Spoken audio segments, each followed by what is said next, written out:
अयोध्या में जो राज सिंहासन पर बैठता है, जब उसका राज तिलक होता है, सभा में जितने बैठे रहते हैं जो मांगते हैं राम जी को वो देना ही पड़ेगा।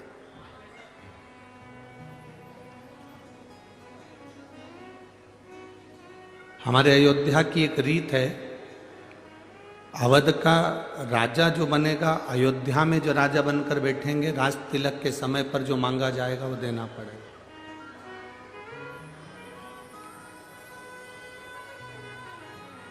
जो भी मांगा जाए वो देना है। कौशल्या जी ने राम जी से कहा कि तुम्हारे इतनी सारी सभा लगी है, तुम्हारे परिवार के लोग जो तुमसे मांगेंगे वो तुम्हें देना पड़ेगा, वो तुम्हें प्रदान करना पड़ेगा। ठीक है, जिसका जो मन पड़े वो मांगे। अब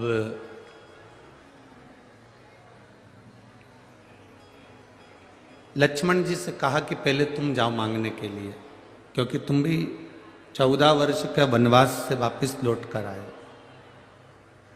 बहुत सावधानी से कथा सुनना। 40 गांव में 5 दिन की कथा मिली है। इतनी झोली भरकर सुनना कि बाबा अगली कथा में एक पत्र तुम्हारा भी भेजे और उसमें लिखा हो कि मेरे मन की बात बाबा ने पूर्ण की।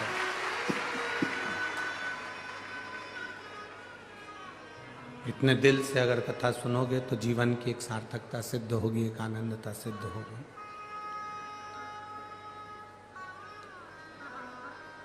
लक्ष्मण जी को भेजा कि पहले तुम मांगो। लक्ष्मण जी गए,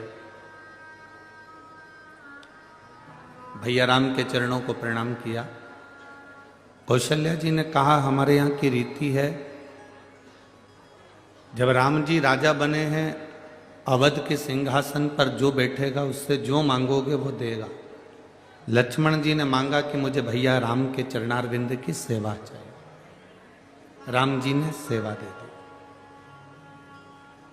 भरत जी से कहा आप मांग लो। भरत जी ने राम जी के चरणों की सेवा मांगी, उनको भी सेवा दे दी। शत्रुघ्न से कहा गया कि तुम मांग लो, तो शत्रुघ्न जी ने भरत जी के चरणों की सेवा मांगी तो उनको दे दी। उर्मिला आई, उन्होंने अवध के सेवा मांगी, सेवा दे दी। मांडवी आई, उसने अपने पति के चरणों की सेवा मांगी, वो दे दी। शत्रुघ्न जी की धर्मपत्नी शुद्ध कीर्ति आई।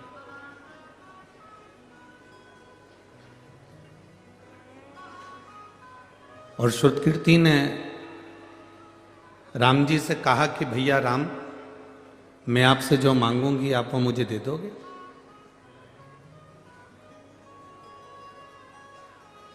मैं जो मांगूंगी वो आप देना पड़ेगा। कौशल्या जी ने कहा शुद्ध कीर्ति कैसी बात करती हो, यहां जितनों ने मांगा राम जी ने सबको सब कुछ दिया, तो फिर आपको क्यों ना देंगे?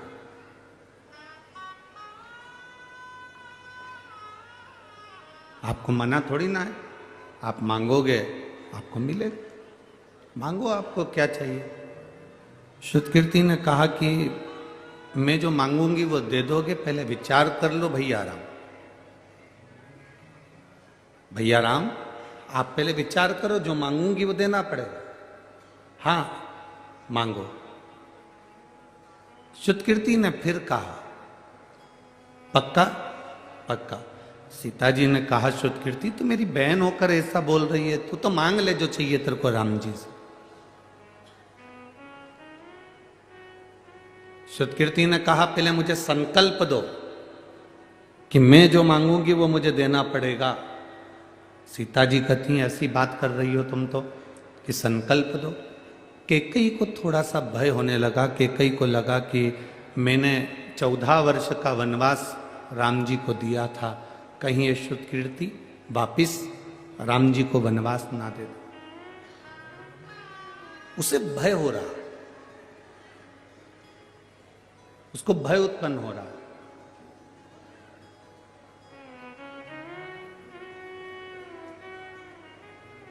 मांगो। भैया राम ने कहा, शुद्ध कीर्ति मैं वचन देता हूं तेरे को। शुद्ध कीर्ति मेरा वचन है तेरे को, मैं तुझे वचन देता हूं कि जो तू मांगेगी मैं तुझे दे दूंगा, मांग ले तुझे क्या चाहिए। शुद्ध कीर्ति कहती है, भैया राम से शुद्ध कीर्ति कह रही है राम जी से कि भैया मुझे केवल आपने जो वन में कपड़े पहने थे, वल्कल वस्त्र, वो वन के कपड़े मुझे दे दीजिए। राम जी ने पूछा, तू उस वल्कल वस्त्र का, उस वन के कपड़ों का, उस वनवासी वस्त्र का करेगी क्या? शुद्ध कीर्ति कहती है, जो राम अवध के राजा बनने वाले थे, समय के चक्र ने घुमाकर उनको 14 वर्ष के लिए वन भेज दिया है। घड़ी बांधना अपने हाथ में है, पर घड़ी का समय अपने हाथ में नहीं है। अच्छा और बुरा समय उस काल अधिपति महाकाल के हाथ में। ये अपने हाथ में नहीं है, ये अपने हाथ के अंतर्गत नहीं है।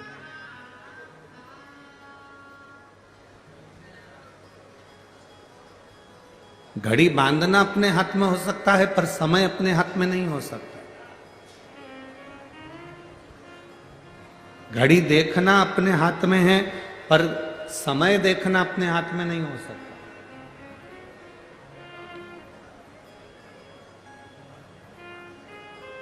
दुनिया का कितने से भी बड़े से बड़ा विद्वान व्यक्ति क्यों ना हो, बड़े से बड़ा ज्ञानी व्यक्ति क्यों ना हो, बड़े से बड़ा चतुर व्यक्ति क्यों ना हो, कितना बड़ा भी ज्योतिष आचार्य क्यों ना हो, कितना बड़ा भी विद्वान व्यक्ति क्यों ना हो, कितना बड़ा भी विद्वान क्यों ना हो, वो घड़ी देख सकता है, पत्रिका देख सकता है, नक्षत्र देख सकता है, पल देख सकता है, फेस रीडिंग कर सकता है, हस्त रीडिंग कर सकता है, वो सारी रीडिंग कर सकता है, पर वो आने वाले समय की गणना नहीं कर सकता कि आने वाला समय कैसा होगा। किसको मालूम है? किसको पता है? 40 गांव वालों ने भी कभी नहीं सोचा होगा कि यह कथा 40 गांव में हो जाएगी। कभी सोचा था तुम लोगों ने? जितने लोग 40 गांव के बैठे हैं, कभी विचार करना। टीवी पर सुन रहे थे कि बॉम्बे में कथा है, रोज प्रचार हो रहा था कि मुंबई में कथा है, हर पल सोशल मीडिया पर चल रहा था कि बॉम्बे में कथा है, लिस्ट में चल रहा था कि बॉम्बे में कथा है, पर कब कथा उधर से पलट कर इधर आ गई, इस समय चक्र को जानना सबसे कठिन काम है। लिखा कुछ भी हो, कुछ भी हो। शुद्ध कीर्ति जी कह रही हैं कि भैया बस मेरी एक अभिलाषा है, एक मन की तमन्ना है कि आप जो वल्कल वस्त्र पहने थे, आपने जो वल्कल वस्त्र धारण करे थे, आपने जो वस्त्र पहने थे, वो वस्त्र आप मुझे दे दीजिए, क्योंकि समय का कोई भरोसा नहीं, समय का कोई ठिकाना नहीं है, समय का कोई भरोसा नहीं है कि कब अच्छे जीवन को चलते चलते व्यक्ति की जिंदगी में कब दुख आ जाए, कब तकलीफ आ जाए, इसका कोई ठिकाना नहीं।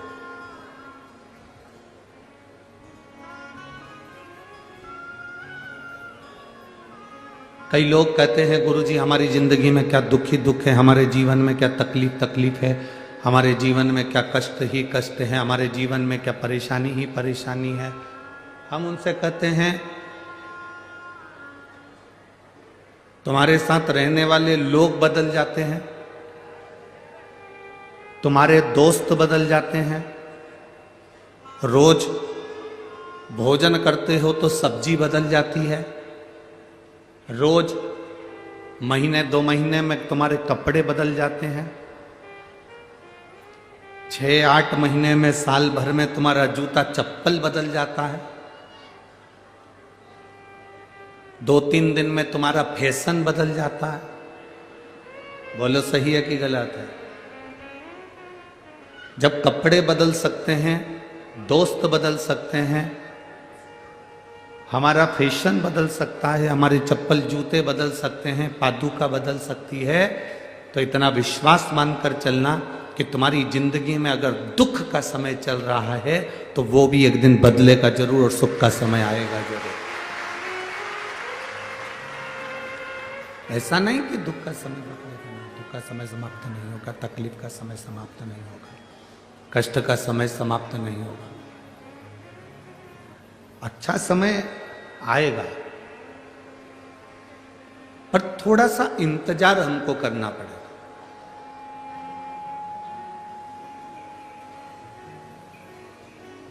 पांच 500 वर्ष लगे संघर्ष करते करते करते करते 500 वर्ष हो गए, और संघर्ष करते करते जब 500 वर्ष हुए, 500 वर्ष का संघर्ष करने के बाद राम अवध में वापिस विराजमान हो रहे हैं। तो ये हमको एक बल मिलता है कि जीवन में एक ना एक दिन पलटते जरूर है, एक ना एक दिन समय बदलेगा जरूर, निश्चित है बदलेगा।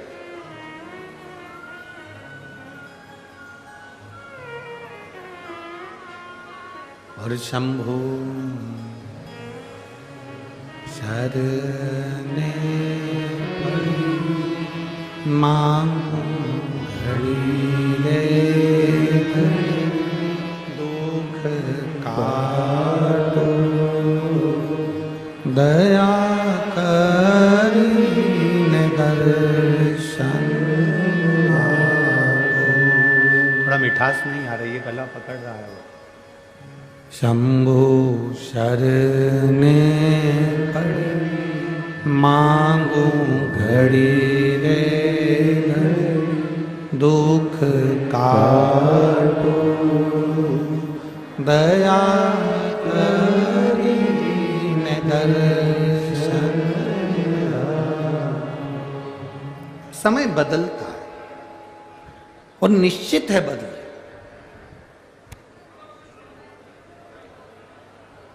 लोग कहते हैं गुरुजी शिव महापुराण क्या करती है? शिव महापुराण का कार्य क्या है? आप लोग लाखों की संख्या में पहुंचे हो,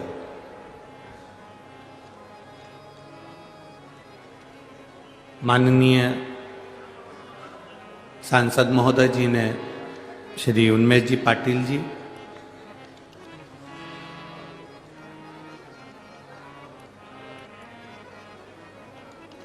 जितनी कथाएं हमने करी है, उन कथाओं में जलगांव में जो कथा हुई, उस कथा से भी बड़ा दुगना पंडाल यहाँ 40 गांव में लगाया, पर भक्तों का सैलाब है, भक्तों का सैलाब है यहाँ पर। बहुत भारी संख्या में आप लोग आए। हम तो सोचे थे कि कई लोगों को तो सूचना ही नहीं मिली होगी कि 40 गांव में कथा है, तो हम आशीष से बोले थे कि 40 गांव में कथा है, कई लोगों को तो सूचना ही नहीं पहुंचेगी, सूचना ही नहीं मिलेगी।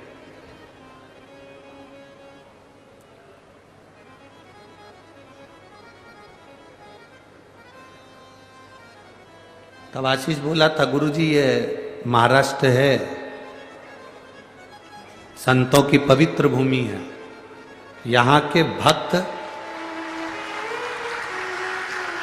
संत को, परमात्मा को, भगवान को ढूंढ ही लेते हैं। पूरे भारत में जितने ज्योतिर्लिंग कहीं पर नहीं है, उतने ज्योतिर्लिंग महाराष्ट्र की पवित्र भूमि पर है। तो ये तो शिव की उदारता है, भगवान शंकर की करुणा है।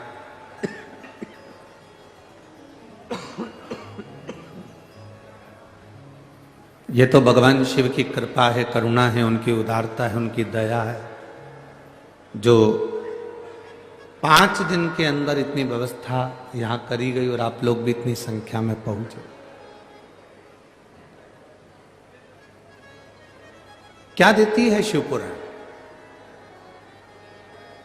आप लोग सुनकर चले जाएंगे।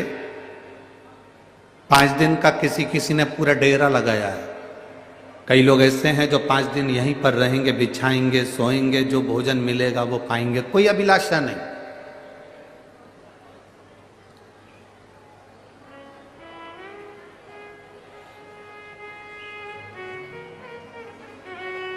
कोई कांच लेकर, कंगा लेकर कोई नहीं आया।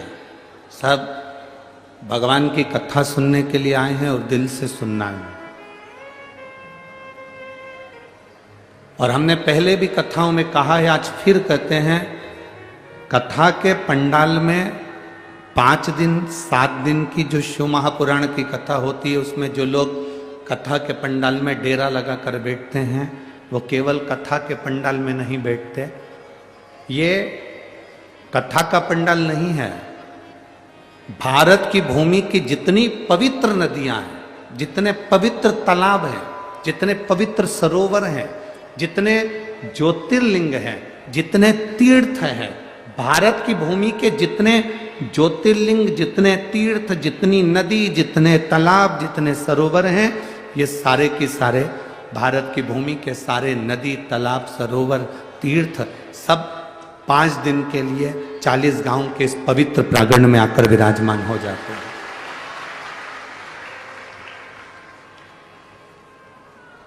आप केवल जाने के बाद ये मत कहा करो कि हम कथा सुनने गए थे। ना ना ना ना, आपको ये कहना है कि हम सारे तीर्थ यात्रा करने के लिए गए थे। पवित्र भूमि पर बैठकर हम तीर्थ यात्रा करें। और तेरी कृपा बिना न हिले एक भी अणु, लेते हैं श्वास तेरी कृपा से। हम पहुंचे हैं उस परमात्मा की कथा, भगवान की विरल भक्ति की कथा।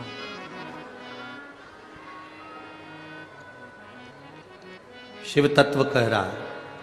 क्या देती है शिव पुराण? क्या प्रदान करती है शिव महापुराण? शिव महापुराण की कथा में स्वयं वेद व्यास जी ने लिखा, उमाखंड के अंदर जो जीव भगवान की कथा को श्रवण करने के लिए शिव महापुराण के पंडाल में पहुंचता है और हृदय से कथा का रस स्वादन करता है, जिस कामना से जिस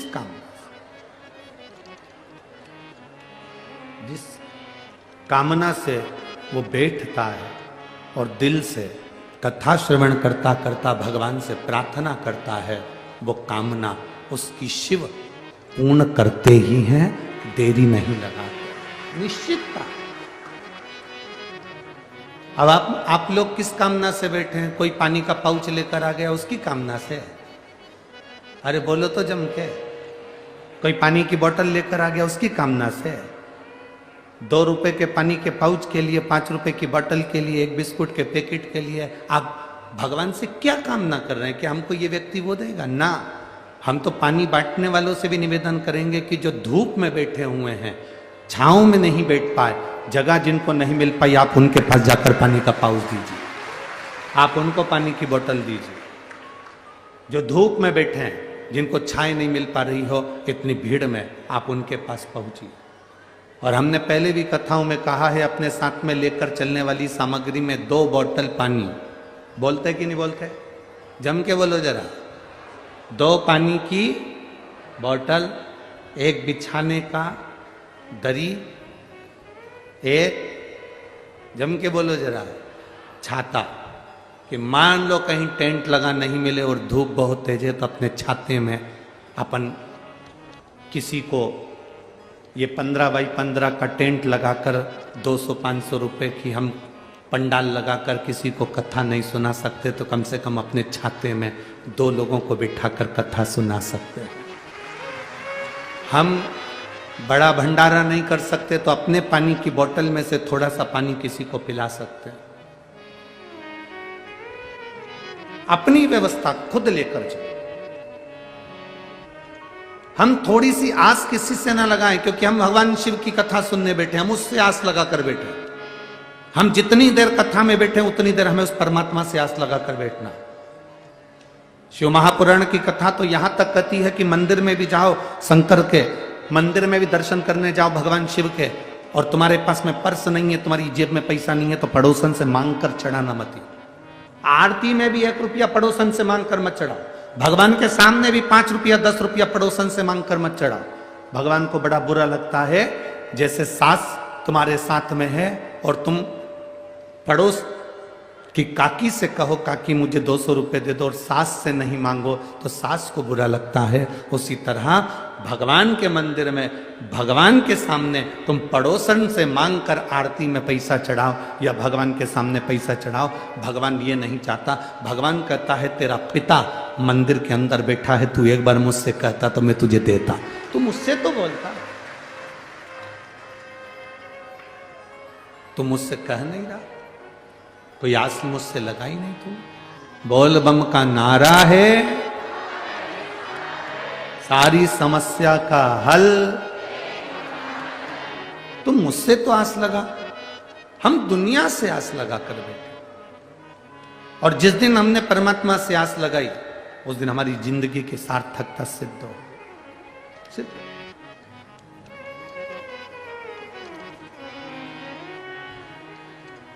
दिल से सुनो, थोड़ी फाइल मोटी होगी, कष्ट ज्यादा होंगे, तकलीफें होंगी, थोड़ा समय लग सकता है कष्ट को मिटाने में, पर अगर आपने 1 लोटा जल देवाधिदेव महादेव को चढ़ाना प्रारंभ करा है तो वो जल खाली नहीं जा सकता, वो जल खाली नहीं जाए।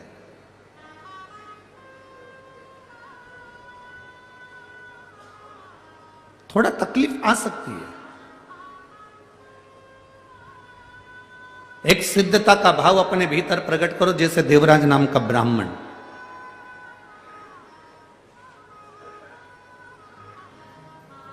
चोर है, धन नहीं है, पैसा नहीं है, चोरी का धन लेकर आया है और वो धन लेकर शिव जी के मंदिर में पहुंच जाता है। इसको भी नहीं मालूम कि मेरी माता शंकर के मंदिर में 1 लोटा जल चढ़ाती रहे। आप में से कई माताएं ऐसी बैठी हैं, आप में से कई भाई ऐसे बैठे हैं कि घर के लोगों को भी मालूम नहीं पड़ने देती कि किसको साड़ी दिला देती है, कौन बहन बेटी को पाँव की पायल दिला देती है, किसको पानी पिला देती है, किसको भोजन करा देती है, भूखे को अन्न का दान दे देती है, पर किसी को मालूम नहीं पड़ने देती। आप में से कई माताएं ऐसी बैठी, आप में से कई भाई लोग ऐसे बैठे हैं कि किसी को नहीं मालूम पड़ने देते कि कब कौन सा पुण्य कर कर चले जाते।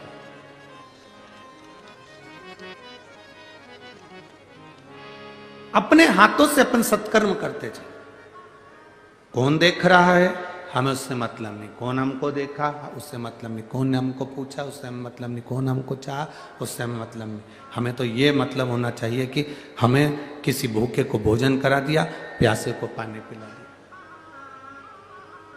मूल वही है। देवराज को नहीं मालूम था कि मेरी माता शिव जी को 1 लोटा जल चढ़ाती है। शायद आप लोगों को भी नहीं मालूम होगा कि शंकर जी पर 1 लोटा जल चढ़ाने का फल क्या है। लोग कहते हैं 16 श्राद्ध में, श्राद्ध पक्ष में हम गया जी जाते हैं और भगवान शंकर, हम गया जी में जाकर तर्पण करते हैं, हम गया जी में जाकर पिंडदान करते हैं, हम नासिक में जाकर तिलांजलि देते हैं, तर्पण करते हैं, पिंड देते हैं, हम सरयू जी के तट पर जाकर माता सरयू को पिंड देते हैं, तर्पण करते हैं, हम गंगा जी पर जाकर जल छोड़ते हैं, तर्पण करते हैं, पिंड देते हैं। शिव महापुराण की कथा विद्धेश्वर संहिता के अंतर्गत लिखा गया, जब हम 1 लोटा जल भगवान देवाधिदेव महादेव को समर्पित करते हैं तो आपने 16 श्राद्ध में अपने पूर्वजों को जल दिया कि नहीं दिया? आपने अपने पितरों को जल दिया कि नहीं दिया? आपने अपने पूर्वजों को पिंडदान किया कि नहीं किया? आपने अपने पूर्वजों को, अपने पितरों को कुछ दिया कि नहीं दिया? 16 श्राद्ध में, श्राद्ध पक्ष में, किसी के मरने के बाद, किसी के जाने के बाद तुमने किसी भूखे को भोजन कराया कि नहीं कराया? पता नहीं। पर इतना शिव महापुराण की कथा कहती है, जब हम एक लोटा जल अपने घर से पानी का भर कर जाते हैं, शंकर जी को समर्पित करते हैं, शिवलिंग पर एक लोटा जल जब हम चढ़ाते हैं, उस समय पर हम अपने पूर्वजों को, अपने पितरों को जल प्रदान कर देते हैं। क्योंकि शंकर पर चढ़े हुए जल का एक अंश हमारे पितरों को, हमारे पूर्वजों को भी मिलता है, जिससे हमारे पितर हमें आशीर्वाद देते हैं और हमारी जिंदगी की एक राह अपने आप प्रशस्त होती है, एक राह प्रशस्त हो जाती है।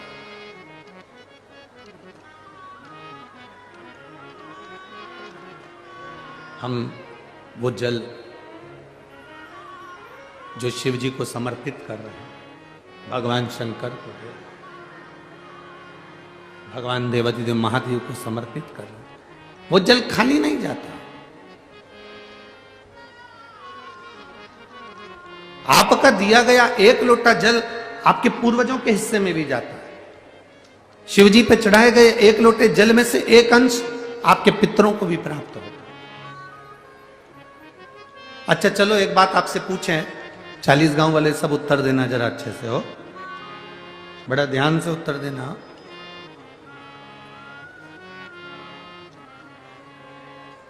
बहुत सावधानी से।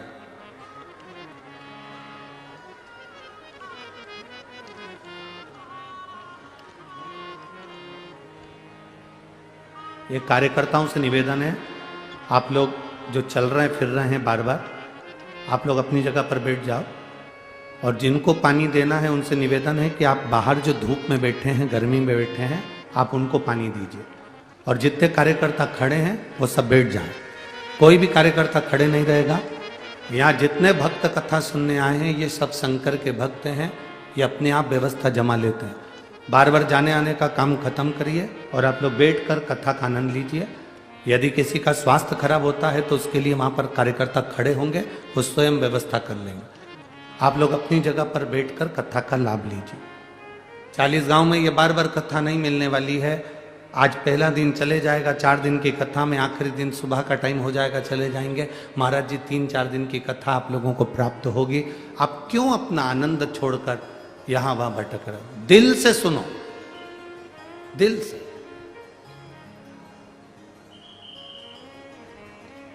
और हम आपसे भी कहते हैं, आपको कार्यकर्ता की जरूरत है कि महादेव की जरूरत है? जम के तो बोलो जरा, बस। तो फिर बड़े प्रेम से, आनंद से बैठकर कथा सुनो। एक प्रश्न आपके भीतर, शिव महापुराण की कथा कहती है, विदेश्वर संहिता कहती है कि एक लोटा जल जब हम महादेव को चढ़ाते हैं, शिव जी को समर्पित करते हैं, तो उसमें से एक अंश पितरों के पास चले गया, एक अंश पूर्वजों के पास चले गया, एक अंश वास्तुशास्त्र के, वास्तु के देवता के पास चले गया, एक अंश नारायण के पास चले गया, एक अंश ब्रह्मा जी के पास चले गया, एक अंश इंद्र के पास चले गया।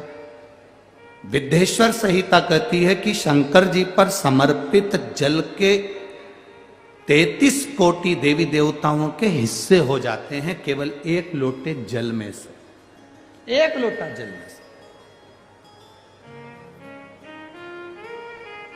33 कोटि देवताओं के हिस्से हो जाते हैं एक लोटा जल में से। अब आपसे प्रश्न यह है, जब से शिव महापुराण की कथा टीवी पर चालू हुई, जब से शिव महापुराण की कथा भारत के लोगों ने, विश्व के लोगों ने सुनना प्रारंभ करा, जब से शिव महापुराण की कथा लोग श्रवण करना प्रारंभ करे, सुनना प्रारंभ करे, तब से आज तक, और उसके पहले का समय निकाल कर देखना, पहले जब आप किसी को पत्रिका दिखाते थे, हाथ दिखाते थे, तो लोग कहते थे कि पितृदोष है। बोलो, बोलते थे कि नहीं बोलते थे? लोग कहते थे वास्तु दोष है, लोग कहते थे काल सर्प दोष है। इसका पूजन कराओ, पितृदोष का पूजन कराओ, काल सर्प दोष का पूजन कराओ, वास्तु दोष को सही कराओ। जब से शंकर को तुमने एक लोटा जल चढ़ाना प्रारंभ करा और दुनिया के लोगों ने शिव को मानना प्रारंभ करा, उसके बाद तुमने बहुत कम मात्रा में सुना होगा कि कोई कहता होगा कि पितृदोष है, कि वास्तु दोष है, कि काल सर्प दोष है। क्योंकि सारी समस्या का हल एक लोटा जल। जब हम शिव जी को जल चढ़ाते हैं तो हमारा पितृदोष, हमारा वास्तु दोष, हमारा काल सर्प दोष, ये सब अपने आप धीरे धीरे धीरे धीरे समाप्त हो जाता है, अपने आप।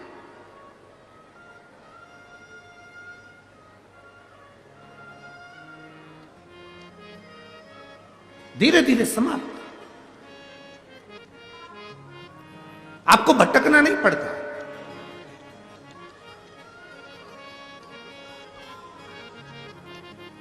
एक पत्र है, देखिए।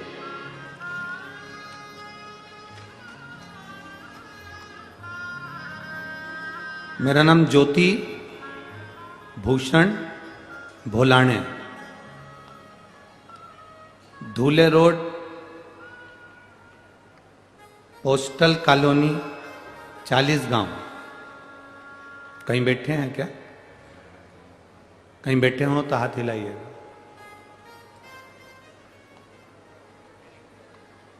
बच्चा आया है साथ में?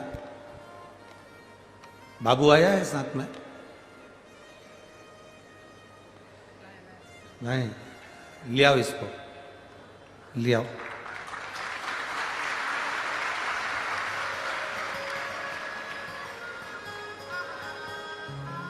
गुरुजी, मेरा नाम ज्योति भूषण भोलाणे, धूले रोड, पोस्टल कॉलोनी, 40 गांव। मेरा मोबाइल नंबर ये है। मेरा लड़का है कार्तिक। मैं 40 गांव की रहने वाली हूं गुरुदेव। जिस गांव के भाग्य खुल गए, आप शिव महापुराण की कथा करने के लिए आए। गुरुदेव, मैं इस 40 गांव की रहने वाली हूं। मेरा बेटा कार्तिक 4 साल का है। 2021 में जनवरी को उसकी तबीयत अचानक खराब हो गई, और तबीयत खराब हो गई। हम उसे छत्रपति संभाजी नगर के हॉस्पिटल में लेकर गए।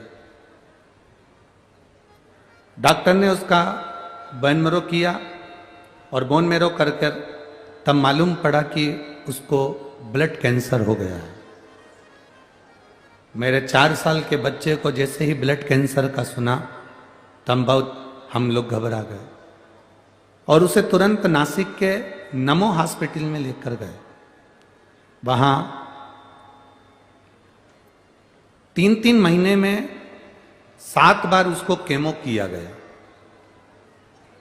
साथ में आयुर्वेदिक दवा भी देते रहे, लेकिन उससे भी कोई आराम नहीं मिला।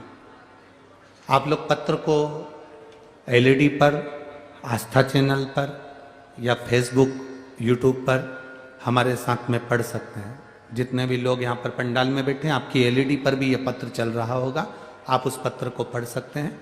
मेरा नाम ज्योति भूषण भोल के, धूले रोड, पोस्टर कॉलोनी, 40 गांव। मेरा मोबाइल नंबर ये है। मेरा लड़का कार्तिक 4 साल का है, जिसकी तबीयत खराब हुई। हमने उसे छत्रपति संभाजी नगर हॉस्पिटल में दिखाया तो मालूम पड़ा कि उसको ब्लड कैंसर हो गया है। हम बहुत घबरा गए। उसकी कीमो चालू हो गया। 4 साल के बच्चे के कीमो, गुरुदेव, बड़ा बड़ा कैंसर का मरीज कीमो नहीं झेल पाता, पर मेरा बेटा 4 साल का कीमो झेल रहा था। 7 बार उसके कीमो हुए, आराम नहीं मिला।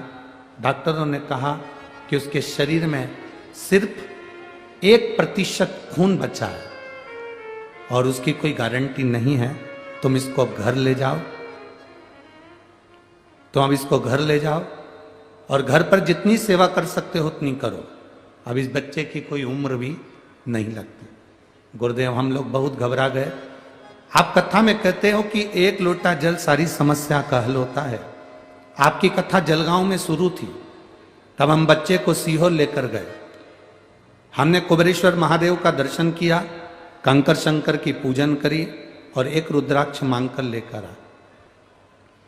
उस दिन हमने आपके मंदिर में जो बड़ी वाली शिला रखी है कंकर शंकर के रूप में, जो बड़ी केदार शिला रखी है, हमने उस बच्चे को वहां पर सुला दिया और कह दिया ये बच्चा आज से तुम्हारा है, अब तुम जानो, तुम्हारा काम जानो। क्योंकि मेरे डॉक्टरों ने मना कर दिया है कि इसको घर ले जाओ, इसकी उम्र कम है, 1% खून बचा है, बाकी का पूरा खून इसका ब्लड कैंसर में केच हो गया और बेकार हो गया है, ये प्राण छोड़ देगा। हमने बच्चे को शिव जी को समर्पित करा गुरुदेव। अब हम जो रुद्राक्ष लेकर आए उस रुद्राक्ष को पानी में गलाना, उसका आचमन कराना, बाबा शंकर का स्मरण करना। मैं बाबा का क्या गुणगान करूं गुरुदेव। मैंने दूसरी जांच जब बच्चे की कराना प्रारंभ करा तो धीरे धीरे मेरे बच्चे के शरीर में रक्त बनना प्रारंभ हुआ और कैंसर समाप्ति पर आया। मैं बाबा के चरणों को प्रणाम करने के लिए आती हूँ कि मेरे बच्चे की तबीयत अब ठीक है और मैं माननीय खासदार उन्मेष जी भैया साहिब पाटिल को एवं सो संपदा ताई का आभार मानती हूँ जिन्होंने ये कथा में यहाँ कराई। लाओ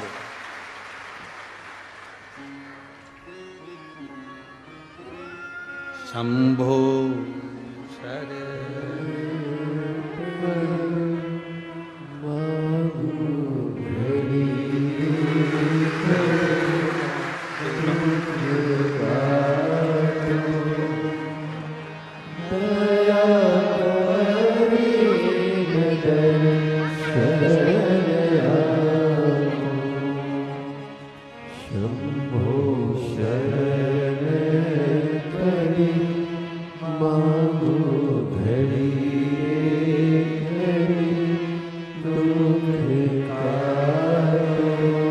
शिव कृपा और तेरी कृपा बिना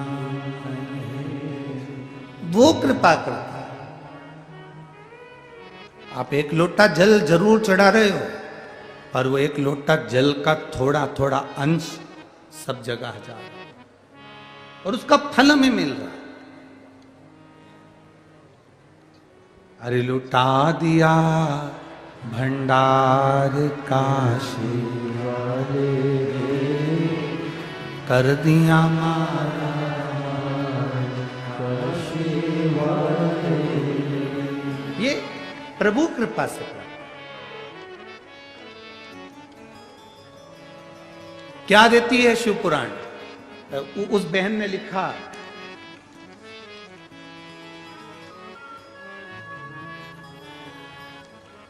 आप कथा में कहते हो कि एक लोटा जल सारी समस्या का हल है। आपकी कथा जलगांव में चल रही थी और मैं यहां प्रणाम कर कर गई थी कि बाबा मेरे बच्चे को डॉक्टरों ने अंतिम क्षण दे दिया, अब आप जानो, आपका काम जानो। ये भरोसा, ये विश्वास। गुरुजी मेरे लड़के की रिपोर्ट अच्छी आई, कैंसर उसका कम हुआ, मैंने उसकी रिपोर्ट भी लगाई है साथ में, डॉक्टर की रिपोर्टें भी लगाई गई, उसने रिपोर्ट भी लगाई साथ। एक भरोसा, एक दृढ़ता, एक विश्वास।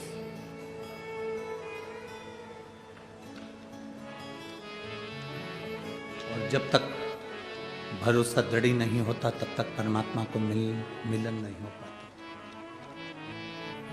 भगवान का मिलन ही तब होता है जब हमारा विश्वास पक्का होता है, दृढ़ होता है। लोग कहते हैं क्या देता है शिव महापुराण की कथा? हम कहते हैं जो पंडाल में बैठकर दिल से सुन लेते हैं, दिल से उसको अपना मानकर श्रवण करते हैं, वो क्या देगा वो वही जान सकता है। पर इतना जरूर है, खाली नहीं छोड़ेगा, खाली नहीं छोड़ेगा।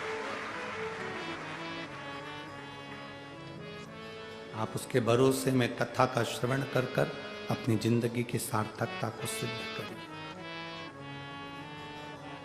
आपका फर्ज है, आप कथा सुनने बैठते हो, दूर दूर से 200-500 रुपए खर्च कर कर आते हो, बहुत सुबेरे सुबेरे से धक्के खाकर जगह संभाल कर बैठते हो, और कोई तुम्हारे आसपास में आकर तुम्हारे बार बार इधर घूमे उधर घूमे उधर घूमे उधर घूमे, कहीं ये सामान कहीं वो सामान, तुम्हें उसके पांव पड़ करके देना चाहिए तुम बाहर निकल जा, हमें कथा सुनने दो। हम तुम्हारा ये सामान तो बाहर भी खरीद सकते हैं, हम तुमसे बाहर भी मिल सकते हैं, हम तुमसे बाहर भी ले सकते हैं, हमको कथा सुनने दो, हमें कथा सुनना है। हमें हमें तुमसे मतलब है, हमें कथा सुनना। एक विश्वास को पैदा करिए अपने अंदर, भरोसे की दृढ़ता को बनाइए, और जिस दिन तुम्हारा भरोसा दृढ़ होगा उस दिन तुम्हें अपने आप फल की प्राप्ति हो जाएगी अपने आप। शिव कथा कर रहे, भगवान शंकर का संवाद कर रहे। 3 चीजें अपने जीवन में आती है, परीक्षा, समीक्षा और प्रतीक्षा। कौन कौन सी 3 चीजें हैं? पहले नंबर पर जम के बोलो जरा, परीक्षा। दूसरे नंबर पर समीक्षा, और तीसरे नंबर पर प्रतीक्षा। ये 3 चीजें हमारे सामने। पहले नंबर पर परीक्षा। परमात्मा की कभी परीक्षा मत लो। हम दुनिया के लोगों को छोड़कर भगवान की परीक्षा लेने में बैठे हैं। आप में से कई लोग ऐसे होंगे जिनके पास में आप शंकर जी को जल चढ़ाने जाते होगे तो लोग आकर आपके पास में खड़े होकर कहते होंगे, क्या तेरे भगवान में दम हो तो करके बता दे।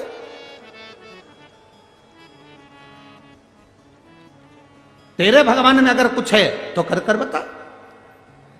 कई लोग ऐसे होंगे जो भगवान पर उंगली उठाएंगे। आप हाथ जोड़कर कह देना, ना तो मुझे भगवान की परीक्षा लेना है, ना मुझे परीक्षा से मतलब है।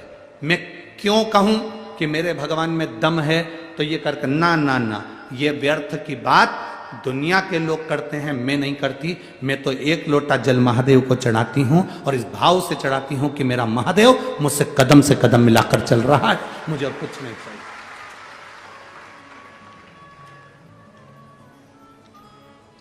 कई लोग मिलेंगे, आप जब शिव जी के मंदिर पे जाना चालू करोगे, शंकर जी को 1 लोटा जल चढ़ाना प्रारंभ करोगे, शंकर जी का गुणगान गाना चालू करोगे, श्री शिवाय नमस्तुभ्यम बोलना चालू करोगे, शंकर के मंदिर में जाकर झाड़ू लगाना प्रारंभ करोगे, सफाई करना प्रारंभ करोगे, तो कई लोग मिलेंगे।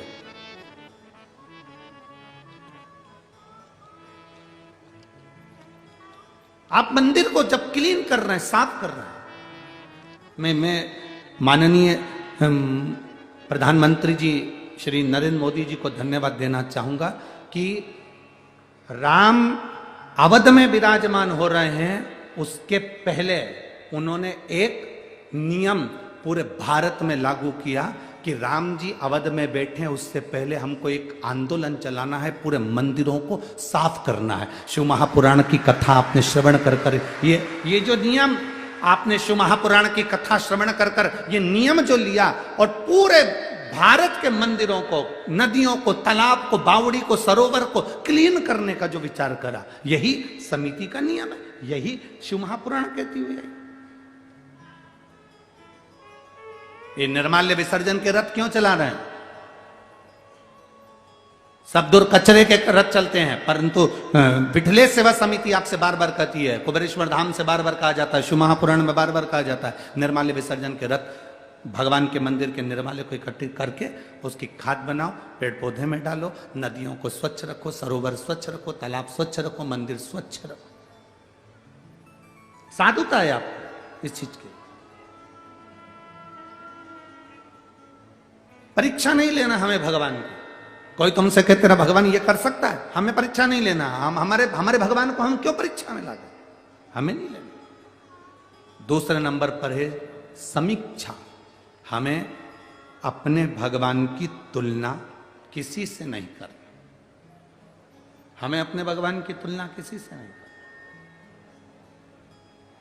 आप अपने लड़के से, आप अपनी बेटी से, आप अपने मुलगा से, आप अपनी मुलगी से, आप अपने बेटे से, आप अपनी बेटी से दूसरे की तुलना मत करो। उसके लड़के को देख ले उसने ऐसा कर दिया, उसके बेटी को देख ले उसने ऐसा कर दिया। नहीं, हमें अपने बेटा बेटी को ऐसा बनाना है कि दुनिया हमारे बेटा बेटी से प्रेरणा लेके उसके बेटा बेटी को देखो उसने ऐसा कर दिया। हमारे बच्चों से प्रेरणा दूसरे ले।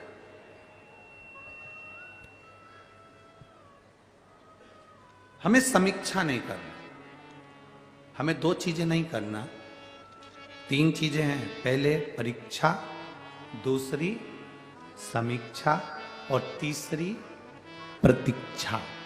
हमें तीन चीजों में से दो चीजें छोड़ देना।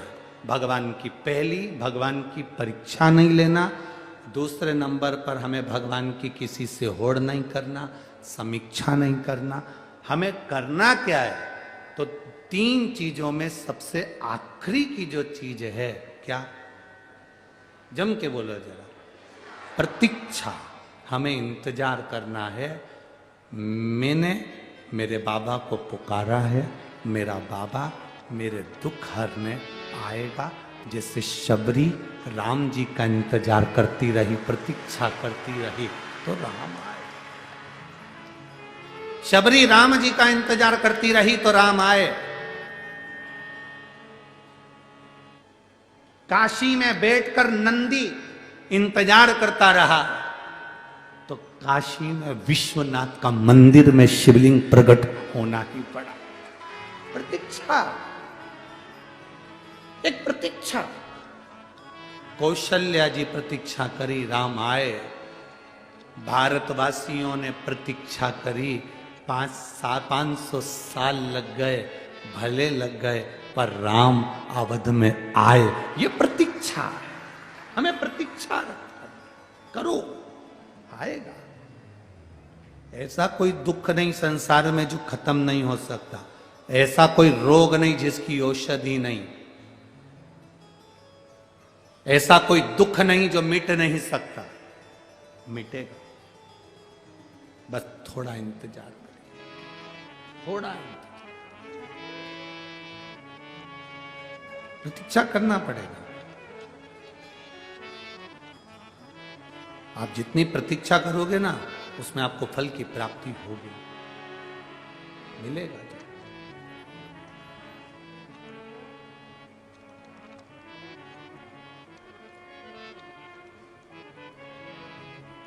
वो मिलेगा जो, बिना प्रतीक्षा के हो ही नहीं सकता।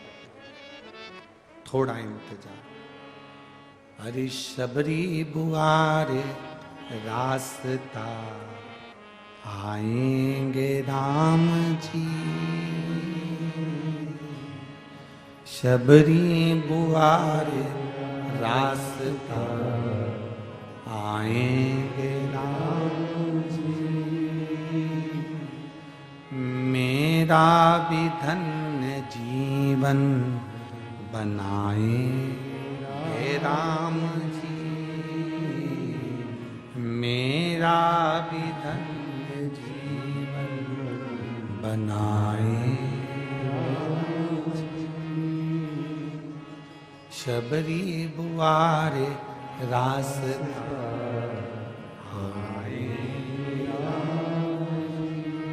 आप इंतजार करो।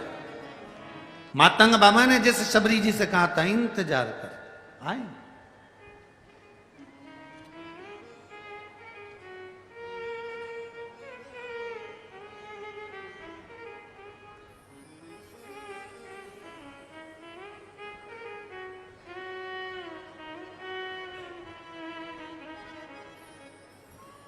वो इंतजार करोगे, मिलेगा जो।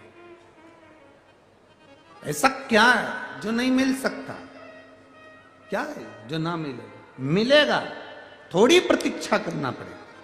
कोई कहे तुमसे शिव जी के मंदिर जाना से क्या होगा, शंकर जी को जल चढ़ाने से क्या होगा, थोड़ा इंतजार करना। 1 महीना, 2 महीना, 3 महीना नहीं, थोड़ा। अगर फाइल मोटी है, तकलीफ ज्यादा है, कष्ट ज्यादा है, थोड़ा इंतजार करो, चढ़ाते रहो, शिव जी के दरवाजे जाते रहो।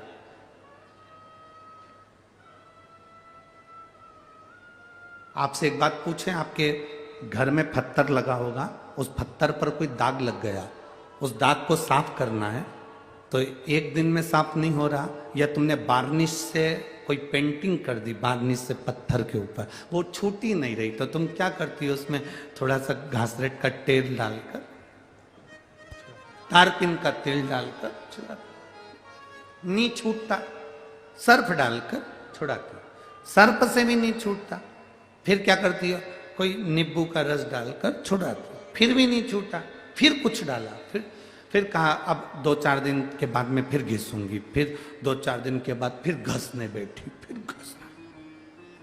फिर नहीं छूटा, फिर 2-4 दिन के बाद घसा। रोज घस रही है, रोज उसे घिस रही है, रोज साफ कर रही है। तो ईमानदारी से बोलो, एक दिन वो साफ होगा कि नहीं होगा? अरे बोलो तो जम के, होगा ना। जब तुम रोज घिसोगे तो वो साफ होगा। उसी तरह तुम्हारा दुख बहुत बड़ा है, तुम रोज रोज 1 लोटा जल महादेव को चढ़ाओगे तो वो दुख साफ जरूर होगा। बोल बम का नारा है, इतना धीमा बोलोगे तो कल्याण तुम्हारा है? थोड़ा दमदारी से बोलो, बोल बम का नारा है, सारी समस्या का हल, आपका दुख कटेगा जरूर। थोड़ा समय लगता, थोड़ा सा। गाड़ी चलाना आती है आप लोगों को? किस किस को आती है? जरा हाथ उठाओ। जिस जिसको आती है हाथ उठाओ जरा। आती है सबको? हाँ, ठीक है। अच्छा ड्राइवर कौन सा है?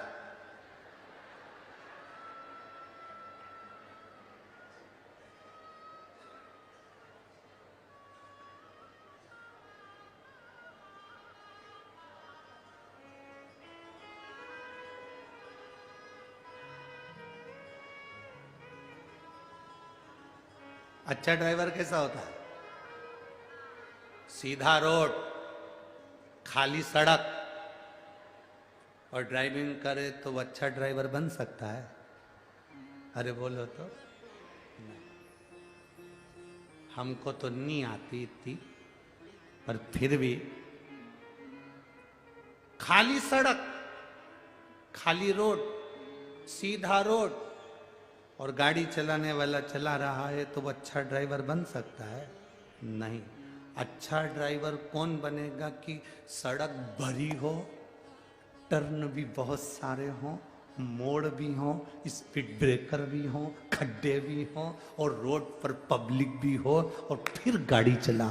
चारों तरफ से फंसा हुआ है और गाड़ी slow slow slow slow slow slow आराम से टर्न में इधर उधर बचाते हुए, खाली रोड पर, खाली सड़क पर, सीधी रोड पर तो कोई भी गाड़ी चला सकता है। सही ड्राइवर वो है जो भीड़ में से, टर्न पर, मोड़ पर, तकलीफों में से, जो भीड़ में से अपनी गाड़ी को निकाल कर ले जाए, वो सही ड्राइवर है। उसी तरह जिंदगी में और ड्राइविंग में, ये दोनों में एक जैसा काम है। सीधी सीधी रोड पर जिंदगी चले वो एक अलग बात है, पर सबसे आगे कौन पहुंचता है? अच्छा ड्राइवर कौन बनता है? जो जिंदगी में कितनी भी तकलीफ आए और उस तकलीफ को झेलता हुआ आगे बढ़ता चले जाए, वो सबसे जोरदार ड्राइवर बन सकता है, वो सबसे श्रेष्ठ बन सकता है। चले जाओ। अब ऐसा खाली रास्ते में तो कोई भी, ये अब ये पंडाल देखो, पंडाल के बीच में ये खाली रास्ता है, बीच में ये खाली रास्ता, इसमें से तो कोई भी चल ले। अब तुम ये इतनी पब्लिक बैठी इसके बीच में चल के बता, 2-4 तो नो चीजें चल के बता, चल लेते हैं।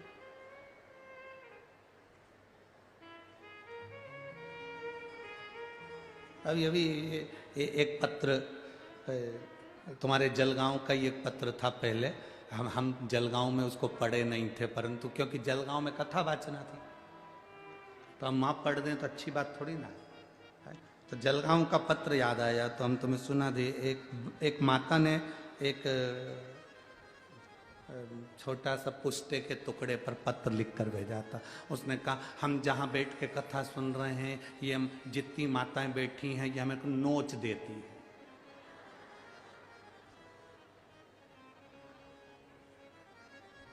नोच देती।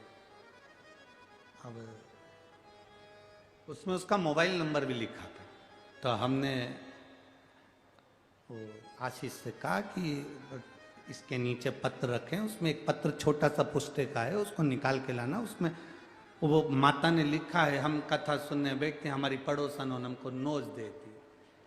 तो हम जरा पूछे तो सरी कि वो कहाँ बैठी है, तो इन्होंने पत्र पढ़ा, उसको मोबाइल करा, तुम कहाँ बैठी हो पंडाल में? तो उन्होंने कहा यहाँ बैठी। फिर कार्यकर्ता उनको साथ में, जलगांव के 2-3 कार्यकर्ताओं के साथ, समिति के, बिटले सेवा समिति के भी कार्यकर्ता गए। फिर उनसे पूछा, आपका पत्र है? हाँ। आपने लिखा है पड़ोसन हमको नोच देती है। तो क्यों नोचती है? तो वो कहने लगी, मैं तो चुपचाप बैठी रहती हूँ, कथा सुनती हूँ, इसके बाद भी ये सब नोच देती। अब ये तो इतना सा बोली, और जितनी उसके पास बैठी थी 50-60 सब खड़ी हो गई। ओ बाबा, हमारी सुनो।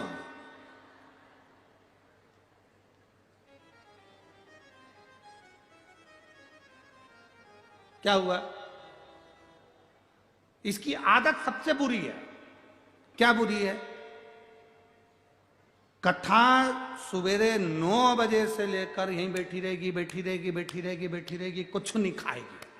और जैसे ही कथा चालू होगी 2 बजे, और ये अपना डब्बा खोल के सब पूरा पसारा फैला के बैठ जाए। और बेचारी बाइयों आए ना, बेचारी बाइयों कथा सुनने, एक को नहीं बैठने दे, सब पसारा सब दूर फैला ले, किसी को नहीं बैठने दे। और हम कहे थोड़ा सा खसका ले, इनको बैठ जाने दे, बेचारी कथा सुनने आई, इनको बैठ जाने दे, कथा सुनने नहीं बैठने दो। और झगड़ा करे। अब बताओ क्या करें? अब इतनी पब्लिक में मारे कूटे तो नहीं, फिर एक ही काम करें ना, अब करे सो क्या करे।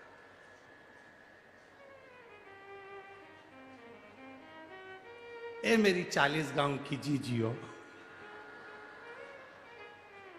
तुम मत नोचना हो। अब इतना फैला के बैठे, इतना, किसी को नहीं बैठने दो, जो बैठे उससे झगड़ा करे। अरे भाई, 3 घंटे की कथा है, दिल से सुनो और अपनी जिंदगी का एक आनंद अपने जीवन में पाओ, और बाबा की कृपा दृष्टि लेकर अपने घर को जाओ। यही तो शिव पुराण कहती है, यही शिव पुराण कहती है। शिवाय शिवाय शिवाय ओम नमः शिवाय। शिवाय शिवाय शिवाय ओम नमः शिवाय। शिवाय शिवाय शिवाय ओम नमः शिवाय। ओ शिवाय शिवाय शिवाय ओम नमः शिवाय। ओम नमः शिवाय ओम नमः शिवाय। ओम नमः शिवाय ओम नमः। पीछे वाले भी ओम नमः शिवाय ओम नमः शिवाय। ओम नमः शिवाय। शंभो ओम नमः शिवाय। ओ शिवाय शिवाय शिवाय ओम नमः शिवाय। हे शिवाय शिवाय शिवाय ओम नमः शिवाय। ओ शिवाय शिवाय शिवाय ओम नमः शिवाय। ओ शिवाय शिवाय शिवाय ओम नमः शिवाय। ओम नमः शिवाय ओम नमः शिवाय। ओम नमः शिवाय। नमो ओम नमः शिवाय। ओम नमः शिवाय ओम नमः शिवाय। ओम नमः शिवाय। ओम नमः शिवाय। शिवाय शिवाय शिवाय। ओम नमः शिवाय। शिवाय शिवाय शिवाय। ओम नमः शिवाय।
मेरे भोले बाबा के हाथों में डमरू। मेरे भोले बाबा के हाथों में डमरू। ओ मेरे भोले बाबा के हाथों में डमरू। मेरे भोले बाबा के हाथों में डमरू। डम डम डमरू बजाए ओम नमः शिवाय।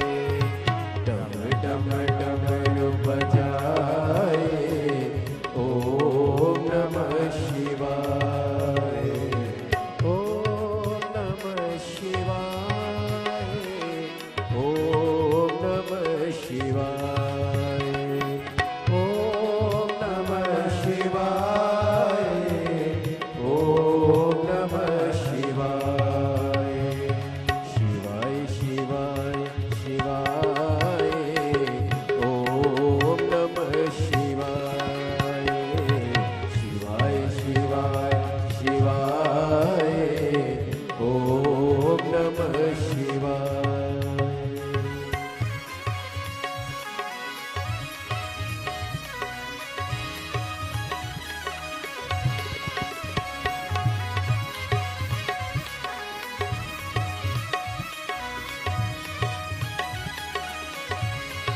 शंभू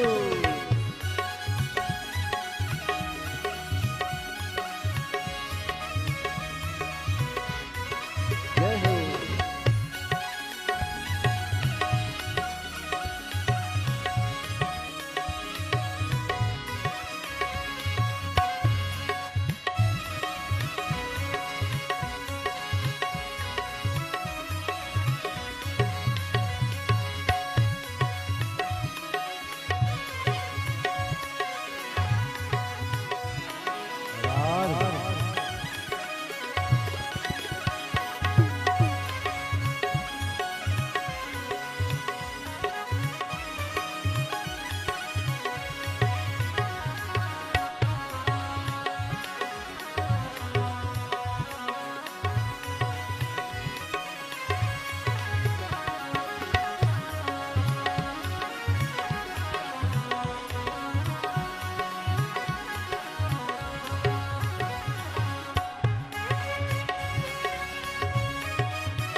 बाबा के हाथों में डमरू, डम डम डमरू बजाए, ओम नमः शिवाय। डम डम डमरू बजाए, ओम नमः शिवाय, ओम नमः शिवाय, ओम नमः शिवाय, ओम नमः शिवाय, ओम नमः शिवाय, शिवाय शिवाय शिवाय, ओम नमः शिवाय, शिवाय शिवाय शिवाय, ओम नमः शिवाय।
शिवाय शिवाय, ओम नमः शिवाय। बोलो शिवाय शिवाय शिवाय, ओम नमः शिवाय, ओम नमः शिवाय, ओम नमः शिवाय, ओम नमः शिवाय,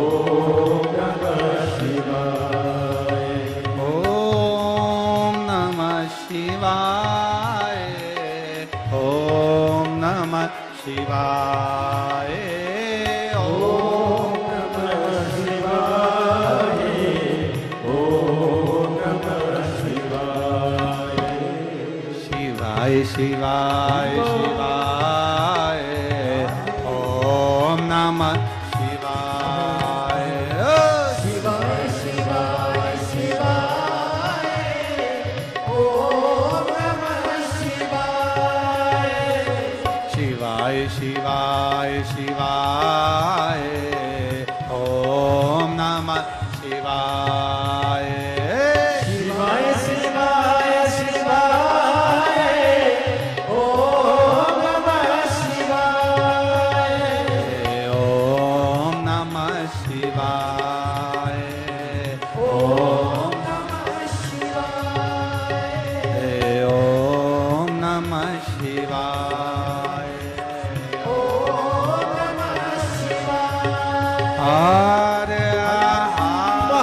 महादेव अपने स्थान पर बैठकर भगवान देवादिदेव महादेव से अपने मन की बात बड़े भाव के साथ दिल से प्रार्थना करिए। जहाँ जगह मिले वहाँ बैठकर भगवान देवादिदेव महादेव से अपने मन की बात कहिए। जहाँ जगह मिले वहाँ बैठो और बाबा से प्रार्थना।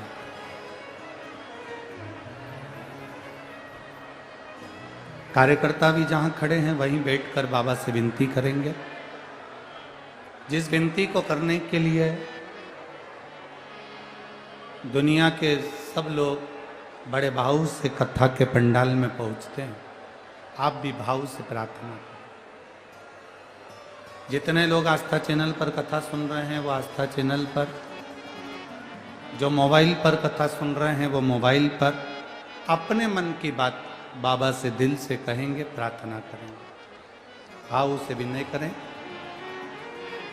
जिसको आता है वो साथ में बोलेगा, उच्च स्वर में, यहाँ तक आवाज पहुंचे आपकी, आप बाबा से प्रार्थना करिए।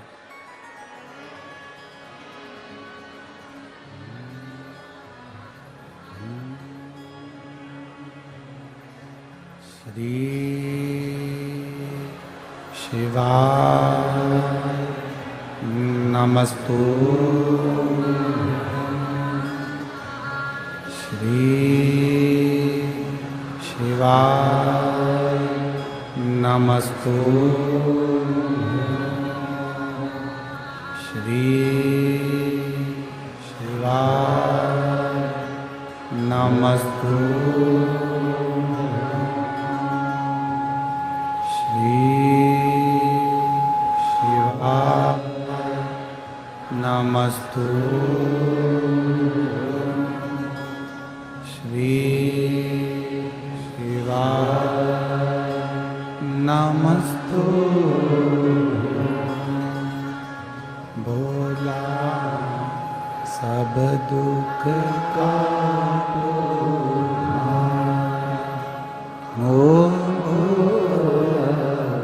सब दुख काटो,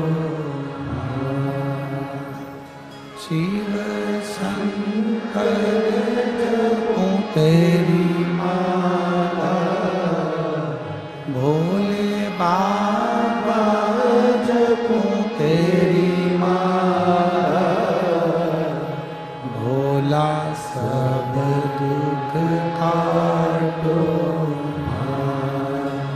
ओ भोला सब दुख काटो।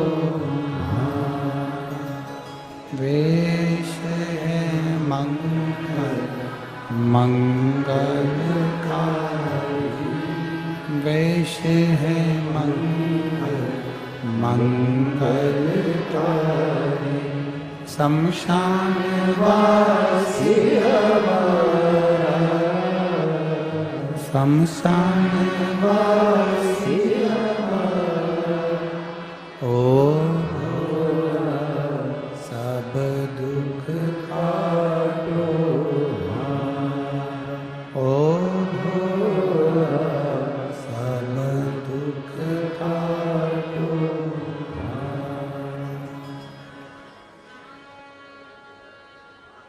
भगवान शिव की कथा कर रही है, देवाधिदेव महादेव का संवाद कर रहा, शिव महापुराण वर्णन कर रही है। देवराज को नहीं मालूम कि उनकी माता भगवान शिव को एक लोटा जल समर्पित करती है। आपको भले ज्ञात हो ना हो कि शिव जी को चढ़ाया गया जल हमें कब कब प्राप्त हो,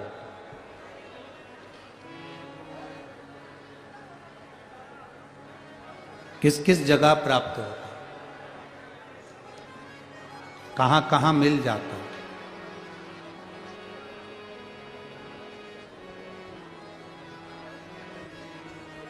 रामायण पढ़ी आप लोगों ने? जम के तो बोलो जरा। सुनी है? उसमें एक पात्र है रामायण में, शूर्पणखा, रावण की बहन शूर्पणखा।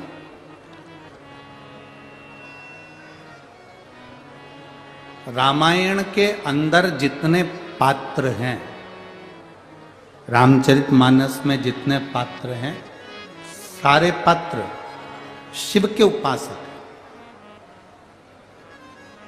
रावण को देख लो, वो भी शिव का उपासक है। मंदोदरी को देखो तो वो भी शंकर का उपासक है, भगवान शिव का उपासक है। दशरथ जी को देखो तो वो भी शंकर के उपासक हैं। राजा जनक जी को देखो तो वो भी शिव जी के उपासक हैं, भगवान शंकर के। जटायु को देखें तो वो भी भगवान शंकर के उपासक हैं। संपाति को देखें तो वो भी भगवान शिव के उपासक हैं।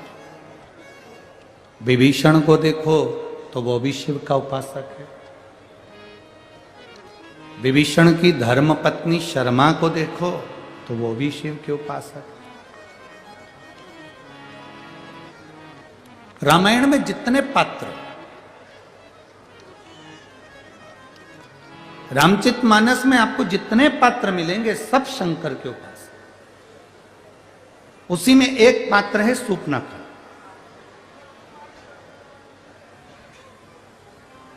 कौन थी है?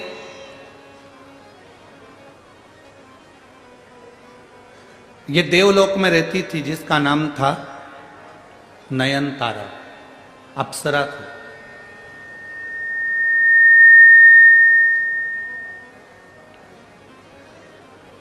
और देवलोक की अप्सरा बड़ी बड़ी सुंदर थी, बड़ी विद्वान थी, बड़ी ज्ञानवान थी, बड़ी चतुर थी, बड़ी विद्वत,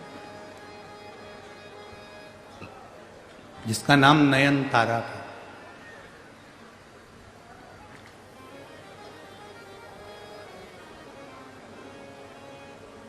भगवान विष्णु स्फाटिक के सुंदर पुखराज के शिवलिंग का पूजन करते थे।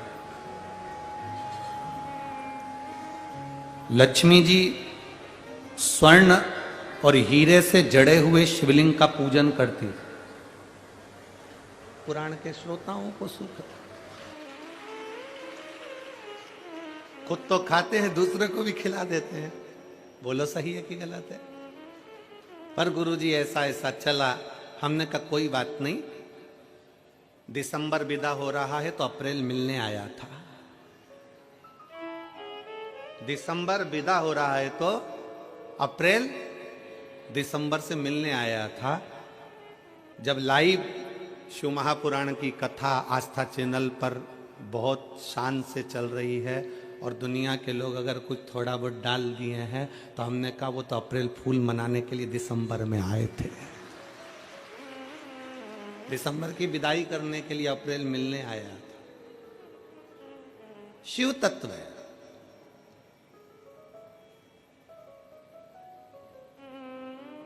शंकर है।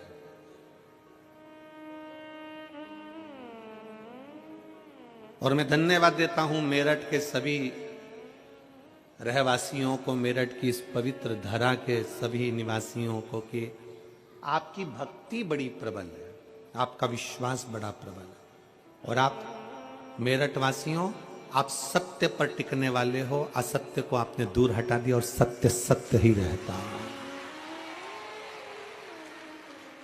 सत्य सत्य ही रहता है। हमने कथा के तीसरे दिन कहा था कि तेवर और जेवर दो घर छोड़ के आना। बोला था कि नहीं बोला था? अपना तेवर भी घर छोड़ो और अपना जेवर भी घर छोड़ो। शंकर से मिलने के लिए जा रहे हो, यहाँ जेवर और तेवर की तो जरूरत ही नहीं है। कितना भी तेवर वाला व्यक्ति हो, शमशान में जाकर तेवर दिखा दे, मरने के बाद कौन सा तेवर दिखाए? बोलो। अच्छा अच्छा बॉडी बिल्डर भी खाक में मिल जाता है। वो शंकर की शरणागति है। हम दुनिया के लोगों से कहते हैं जिसने प्यार ना किया हो, एक बार शंकर की कथा को दिल से जाकर सुन लेना। शिव से तब प्यार हो जाएगा कि दूसरा सुहाएगा ही नहीं। और किसको प्रेम कहते हैं?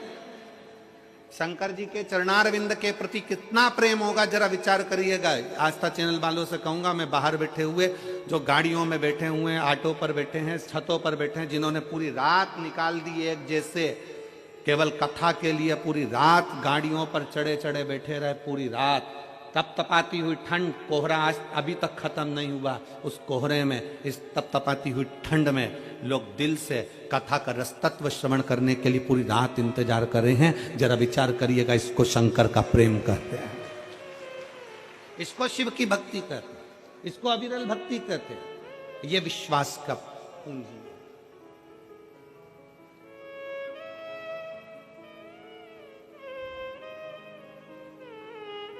आप और हम भगवान शंकर की अविरल भक्ति में इस चित्त को, इस मन को, इस भाव को अपना उस भगवान कृष्ण के चरण में ले जाकर छोड़ो।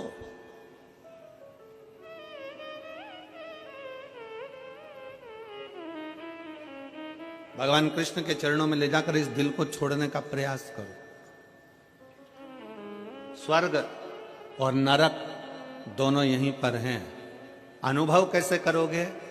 गलत व्यक्ति की संगति में बैठ रहे हो, किसी बेवड़े की संगति में बैठ रहे हो, किसी मदिरा पीने वाले की संगति में बैठ रहे हो, गाली देने वाले की संगति में बैठ रहे हो, कोई झूठ बोलने वाले की संगति में बैठ रहे हो, कोई प्रपंच करने वाले की संगति में बैठ रहे हो, तो समझ लेना कि तुम नरक में बैठ रहे हो। और कोई सत्संगी के साथ में, कोई भगवान के भक्त के साथ अगर आप बैठ रहे हो, कोई अच्छा है, नहीं है शंकर का भगत, नहीं है राम और कृष्ण का भगत, पर दिल का तो कोई साफ हो। अगर कोई हृदय निर्मल मन हो, दिल साफ हो, ऐसे व्यक्ति के साथ बैठ रहे हो, तो समझ लेना कि आप स्वर्ग में हो। नरक और स्वर्ग दोनों अपने ही पास, अपने पास।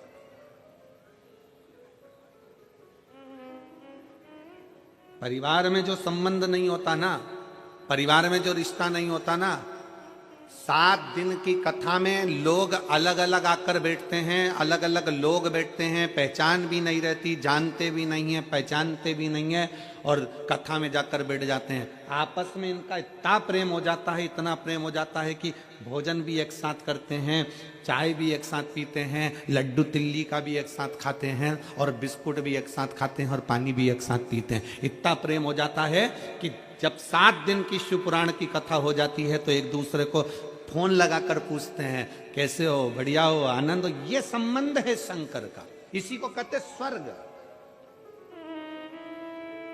ये स्वर्ग है। और किसी किसी के तो घर में 10 लोग रह रहे हैं, इधर बड़ी बहू रह रही, छोटी बहू रह रही, मंजली बहू रह रही, सास रह रही, ससुर रह रहा, ननंद रह रही, परिवार में सब रह रहा है। उसके बाद भी घर में इतना क्लेश, घर में इतना क्रोध, घर में इतना अपशब्द, घर में दिन भर गालियां, गलत गलत व्यसन, मदिरा का पान, कहीं गलत गलत सोच, गलत गलत विचार। तो तुम्हारा घर कैसा भी हो, फिर भी वो नरक से कम नहीं है।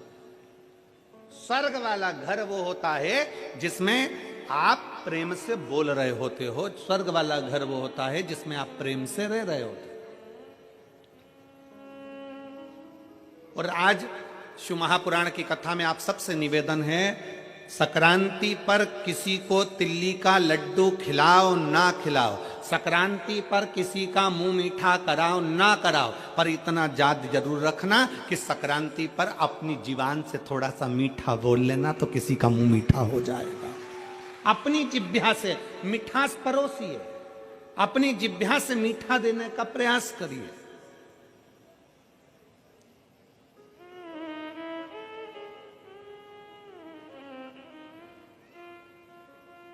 हम अपनी जिह्वा से मिष्ठान नहीं दे पा रहे हैं, वो देना है हमको।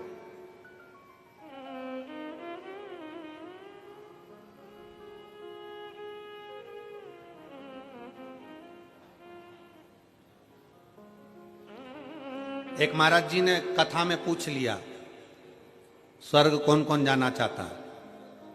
सब ने हाथ उठा दिया महाराज जी के कहने पर, जितने बैठे थे सब।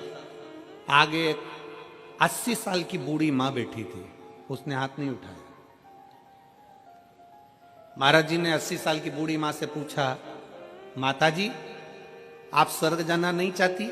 माता जी बोली नहीं। क्यों? महाराज जी मैं स्वर्ग जाके क्या करूंगी? क्या करूंगी? अगर मेरी ये पड़ोसन सुधर जाए ना तो मेरा मोहल्ला वैसी स्वर्ग हो जाए। स्वर्ग हमारे नजदीक में, स्वर्ग हमारे घर में, स्वर्ग हमारे परिवार में, स्वर्ग हमारे अपने कुल के अंदर, अपने घर के अंदर, अपने परिवार में स्वर्ग समाया हुआ है। बस मीठी वाणी से स्वर्ग है, मीठे शब्दों से स्वर्ग है। लड्डू बनाया तिल्ली का, गजक बनाई तिल्ली की, खूब शक्कर मिलाई, खूब गुड़ मिलाया, खूब प्रेम से तुमने लड्डू बनाया, पर कई कई घर ऐसे हैं कि लड्डू बनाने में भी कड़वी वाणी का प्रयोग हो जाता है। लड्डू तो बन रहा है पर आपस में इतना झगड़ा चल रहा है कि लड्डू में भी वो वाणी का असर आ गया। जिसने खाया खाते सी गालियां देना चालू, ट्रांसफर हो गया, लड्डू में ही गाली ट्रांसफर हो गई।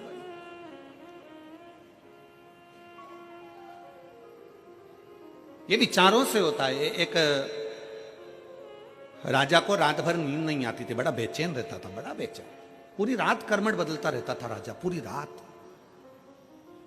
और राजा पूरी रात कर्मठ बदलता, 20 दिन हो गए, 1 महीना हो गया, 1.5 महीना हो गया, 2 महीना हो गया, राजा कर्मठ पे कर्मठ बदलता, नींद नहीं आती, बेचैनी होती। राजा को सपने में लगता कि मेरे राजमहल में से पानी टपक रहा है, राजा को लगता कि कोई रो रहा है, राजा को लगता कि कोई अंदर से पुकार रहा है।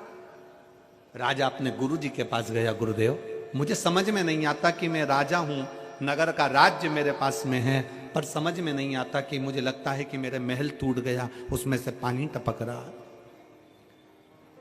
अंदर से कोई रो रहा है, भोजन करता हूं चित्त नहीं लगता, बेचैनी होती है, अंदर से बहुत बेचैन हूं। गुरुजी ने पूछा